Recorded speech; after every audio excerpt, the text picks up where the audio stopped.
Allez, on va conclure par le label biodiversité ainsi que le réseau d'épidémiosurveillance avec la présence de Sylviane Villedière, qui est vice-présidente de la Fédération française de golf, en charge de la transition écologique, et présence également de Maximilien Lambert, qui est en charge du label biodiversité, qui représente ce label.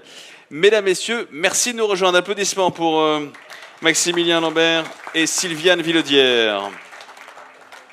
Installez-vous, messieurs, dames. Allez, on va conclure avec vous. Nous avons, en fait, on a pris 30 minutes de la vue avec l'arrivée tardive de notre sénateur.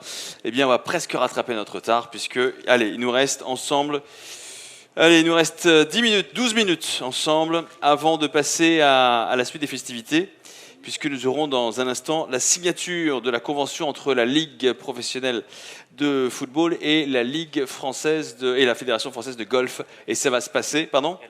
Et la greffe, bien sûr, évidemment. Et ça va se passer à la sortie de cette salle, sur le plateau télé qui a été prévu donc, pour l'occasion.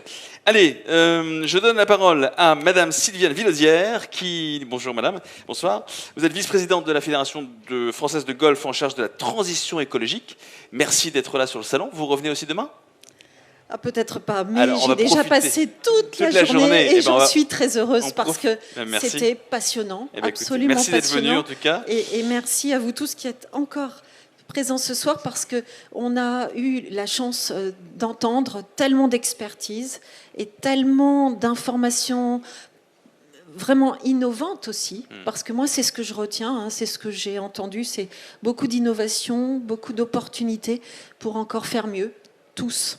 Et cet esprit d'équipe qui est celle aussi de très nombreux experts que nous avons entendus aujourd'hui. Alors, on parle des solutions, puisque c'est le thème de cette dernière partie.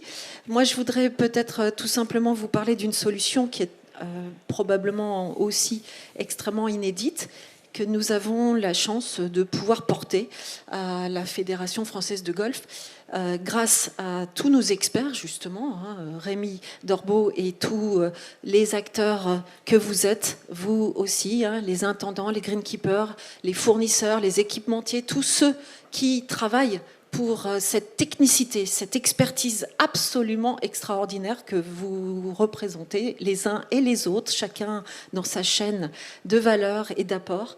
Eh bien, l'innovation qui est la nôtre et la solution qui existe maintenant est celle finalement de l'embarquement avec la labellisation. On l'a évoqué, beaucoup ont signalé combien il était important que tout ce qui est fait, toute cette expertise en matière d'innovation, de transition écologique, d'amélioration de l'entretien durable des parcours, ce que vous faites au quotidien, pour la plupart d'entre vous avec énormément de cœur et parfois en rencontrant des difficultés, en connaissant évidemment toutes ces approches qui parfois doivent mener vers du mieux, mais qui passent parfois par des moments difficiles ou contraints. Eh bien, cette expertise, il faut la reconnaître, il faut la faire connaître, il faut la faire savoir, il faut la partager. Et au-delà des exercices que vous avez menés depuis tout à l'heure, ensemble ici, à parler entre pros, parce que c'est ça, vous êtes des pros, vous parlez entre pros, vous parlez un langage de pros, la question étant que ce langage de pros, le pro que sont les intendants, les greenkeepers, les jardiniers, enfin après avec chacun avec les mots qui sont les siens, ces pros, il faut qu'ils puissent être entendus, reconnus et qu'il y ait à travers les différentes instances de nos filières, qu'il y ait la capacité d'être dans un travail d'équipe avec les managers, avec les propriétaires de golf, avec l'ensemble des acteurs qui est évidemment, au premier chef probablement, évidemment, nos joueurs, les pratiquants et l'ensemble de nos publics. Et donc cette reconnaissance, cette capacité à partager, cette capacité à se faire repérer, à se faire comprendre et à se faire aussi admettre, parce qu'on le sait, il y a des résistances. Dès lors qu'on joue du changement, eh bien parfois on est dans de la résistance. Cette reconnaissance, eh bien nous, à la Fédération française de golf, il nous a semblé intéressant de lancer cette démarche de labellisation parce que par le label, un label, ça peut être un des signes. Alors, je ne dis pas que c'est le seul, je ne dis pas que c'est la seule solution, mais c'en est une. C'en est une pour embarquer, pour se faire repérer, reconnaître, et aussi pour inviter à la table de l'ensemble des échanges et de l'évaluation des progrès qui sont faits, inviter des parties prenantes. Les autres acteurs, on l'a bien entendu, les pouvoirs publics, les collectivités territoriales, les acteurs de terrain, les entreprises, les ONG, les associations, les experts qui sont aussi dans les autres champs avec lesquels nous travaillons au quotidien, parce que, évidemment, on ne s'arrête pas à notre sport stricto sensu, on ne s'arrête pas à notre terrain stricto sensu, on est bien entendu sur un territoire et avec d'autres types d'acteurs et de filières qui ont aussi leurs innovations, qui ont aussi leurs contraintes, qui ont aussi leurs envies et avec lesquelles on peut partager, et y compris on peut partager des financements. Donc la labellisation, eh bien, elle a cette vertu-là. Elle permet premièrement d'être repéré comme étant performant, d'avoir la capacité de le certifier et d'articuler une démarche qui va le prouver, avec des différents types de critères qui permettent une évaluation et puis régulièrement de monter les échelons. Et donc une labellisation, ça permet non seulement d'avoir une démarche de progrès, on peut passer du niveau bronze au niveau argent, au niveau or, petit à petit se faire repérer.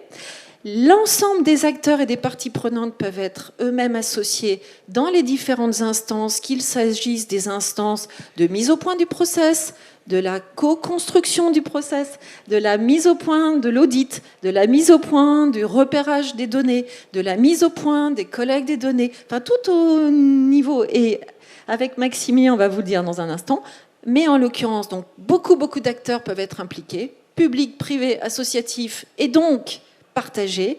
Et le public, les golfeurs, qui sont nos publics, aux premiers chefs concernés, eux-mêmes peuvent avoir une capacité à comprendre et à repérer quels sont les progrès qui sont faits. Donc, la Fédération française de golf a proposé de lancer ce dispositif. Et la bonne nouvelle, parce que moi je suis très heureuse d'avoir plein de bonnes nouvelles à apporter, c'est que ça marche.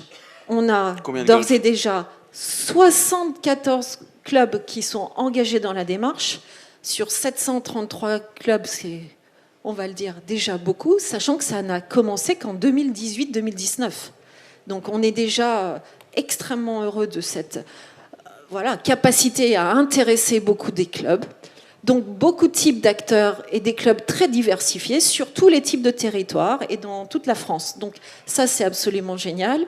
Et fort de ces premières, résultats, eh bien, nous avons décidé cette année, parce que moi je suis une nouvelle présidente, vice-présidente de la partie transition écologique et présidente d'un comité stratégique de transition écologique avec beaucoup de nos experts, dont Rémi qui est l'un des qui est membre de la commission, acteurs. Rémi qui est membre de la commission expert gazon.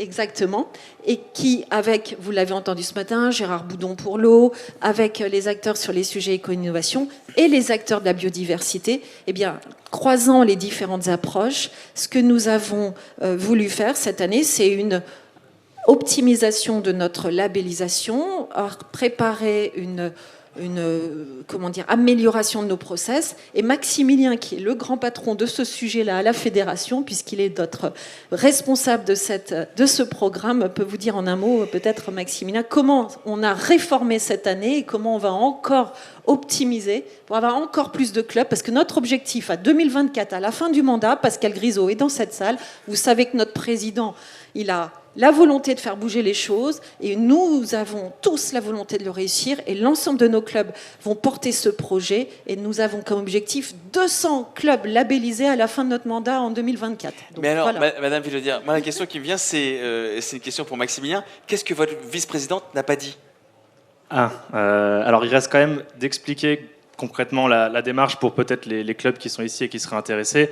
Alors, rapidement, parce que... Ouais. Donc en fait, le principe de base, c'est de faire un diagnostic, de savoir quelle biodiversité est présente sur son site et d'avoir un diagnostic. Donc c'est une structure naturaliste qui vient sur le site et qui fait un diagnostic. Ça prend combien de temps ce diagnostic ? En fait, ça commence en mars et ça se finit en septembre. Okay. C'est fixé avec le cahier des charges qui est élaboré avec le Muséum national d'histoire naturelle. En fait, on a décidé de s'accompagner en 2016 du Muséum national d'histoire naturelle sur le sujet de biodiversité. Est-ce que ce diagnostic est payant ?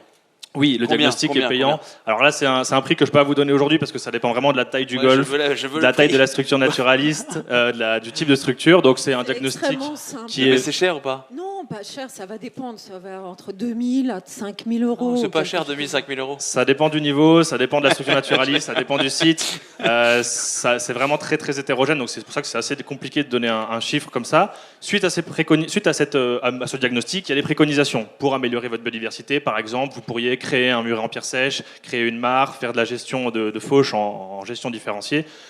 Le club met en place un certain nombre de préconisations selon le niveau sur lequel il candidate. Suite à cela, il y a une contre-visite, j'imagine. Suite à cela, il y a un audit. Le club candidate au label.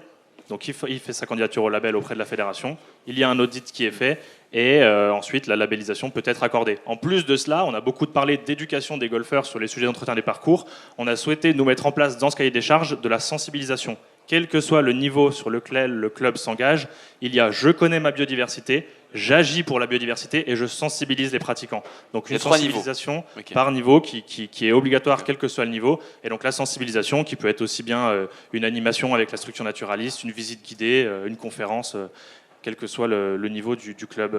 Et ensuite, selon le niveau, il y a d'autres critères, d'autres exigences qui sont mises en place, puisque plus on monte, évidemment, plus le critère et l'exigence sont fortes. Bon, ben voilà, c'est clair. Mais merci en tout cas d'avoir présenté ce label biodiversité. Merci à vous.